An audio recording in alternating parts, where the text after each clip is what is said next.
Hi guys, welcome and welcome back to my channel. Ma'am ngasi se Chakhao kheer thongdoine Manipur dagi purakpane si se black rice ko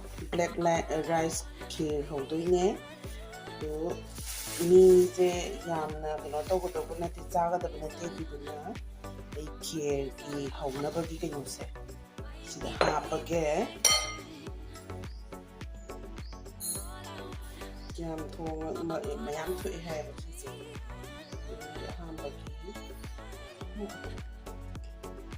black rice ko si angu je moina taste to na mix to birak pani ba khara white rice to Chakhao gi adu dum do khara to birak pane to ti thong se mayam yengminara se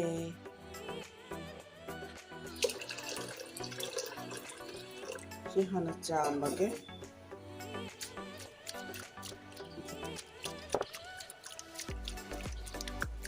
Sam to e ko si je si sam to e ma dom hachal la ke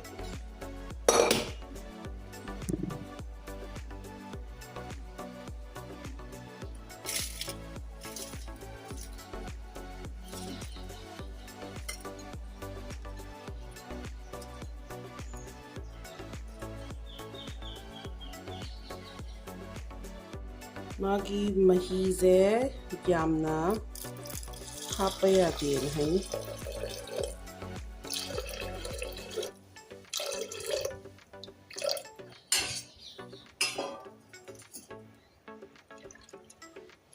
yarani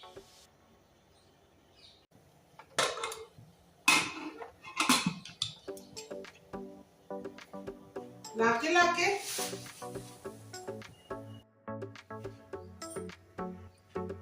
sangom je liter makhai ma laure duga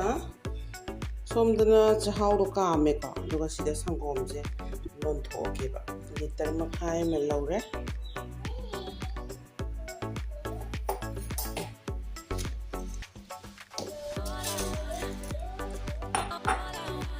ilaichi je hapchalage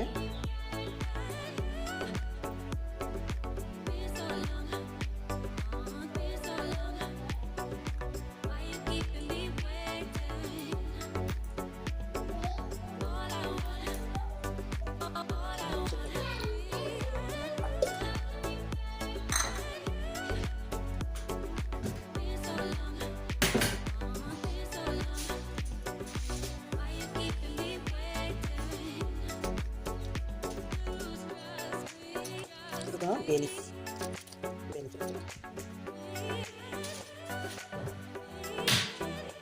Ludo so halani size so handone lanthoe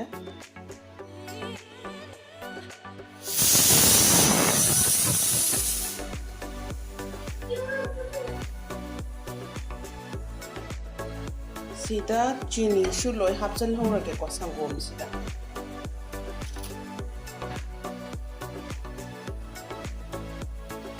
sugar hapchal horage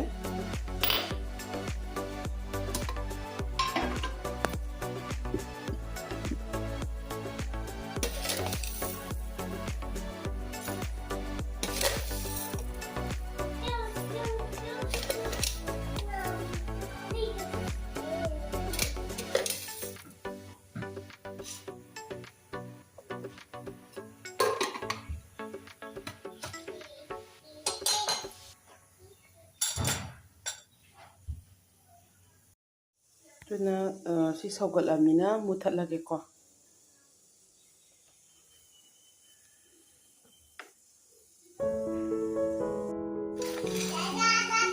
duga isida UB coconut ko kaju bekeje mama pergi naik sesenam je lagi tahu lagi kharab na ka China ba mathat la to oman bari si okay no to ke silai ra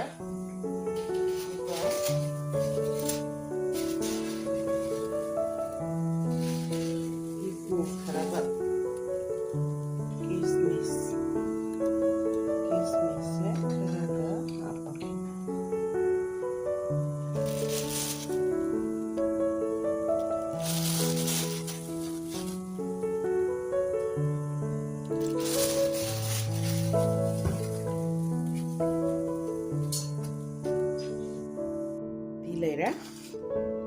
hapnaga oitapuro yeminarase sato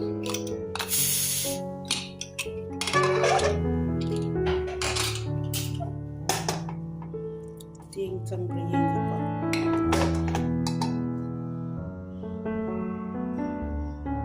changre phasana oire sangom hapchellage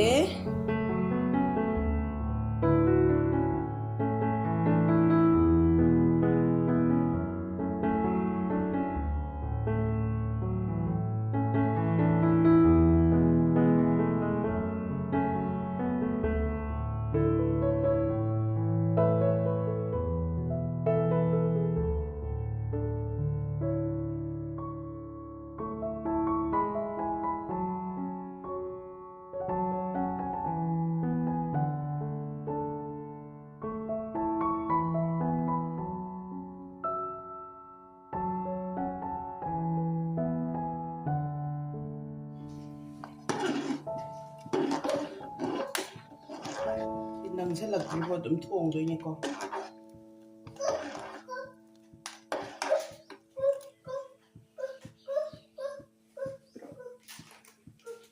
ꯁꯤ ꯈꯣꯡꯕ ꯌꯥꯔꯣꯏ ꯃꯃꯝ ꯅꯠꯇꯦ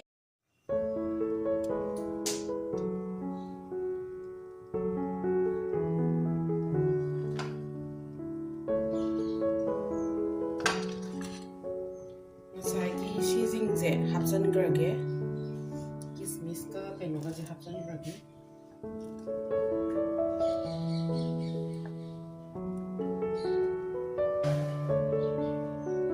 ꯑꯗꯒꯤ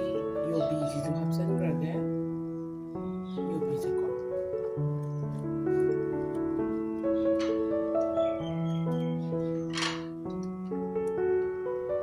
ꯀꯨꯀꯔꯗ ꯊꯣꯡꯕꯅ ꯏꯔꯥꯏ ꯂꯥꯏ ꯂꯩꯔꯝꯃꯦ ꯅꯠꯇ꯭ꯔꯒꯗꯤ ꯍꯣꯔꯦꯟ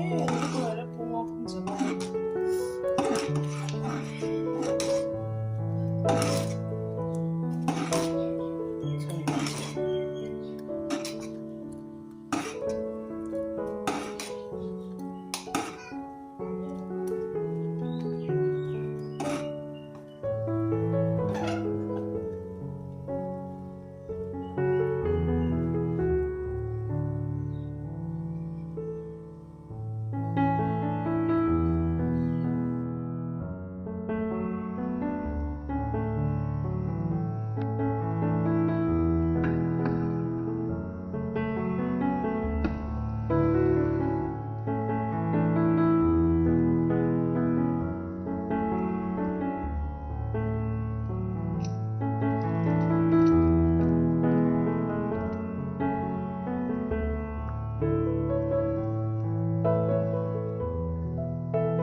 खराजे 합산그라니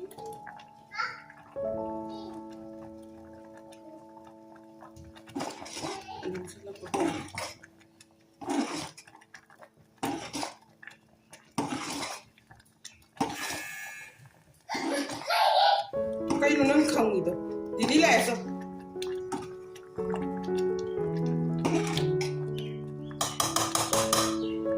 didi la yam nange muthatlage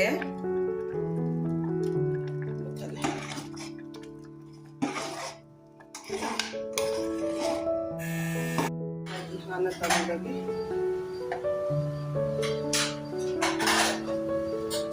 yan tamrage